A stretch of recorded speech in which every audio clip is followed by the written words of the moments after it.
ಶರಣರ ಸಾಹಿತ್ಯವನ್ನ ಮಾತಾಡ್ಬೇಕಾದ್ರೆ ನಾವು ಯಾವಾಗಲೂ ಕಾಯಕದ ಬಗ್ಗೆ ಬಹಳ ಮಾತಾಡ್ತೇವೆ. ಕಾಯಕ ಕಾಯಕ ಅಂತ. ಕಾಯಕದ ಅರ್ಥ ನಮಗೆ ಗೊತ್ತೇ ಇಲ್ಲ. ಬೇಸಿಕಲಿ ಹೆಚ್ಚಿನ ಕಾಯಕದ ಅರ್ಥ ಗೊತ್ತಿಲ್ಲ.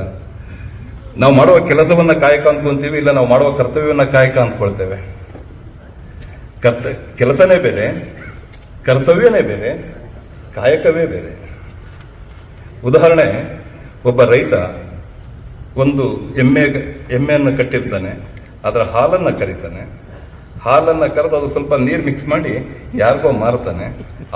ಅವನಿಗೆ ಬೇಕಾದ ಸಮಯಕ್ಕೆ, ಅಂದ್ರೆ ನಿರ್ದಿಷ್ಟ ಗೊತ್ತು ಗುರಿ ಇಲ್ಲದೆ ಅವನ ಸಮಯಕ್ಕೆ ಏನೋ ಮಾಡಬೇಕಲ್ಲ ಅಂತ ಒಂದು ಜವಾಬ್ದಾರಿ ಇಲ್ಲದೆ ಮಾಡ್ತಾನಲ್ಲ, ಹಾಲನ್ನು ಮಾರಿ ಹಣವನ್ನು ಸಂಗ್ರಹಿಸಿ ಜೀವನ ಮಾಡ್ತಾನಲ್ಲ, ಅದು ಕೆಲಸ ಅಂತ.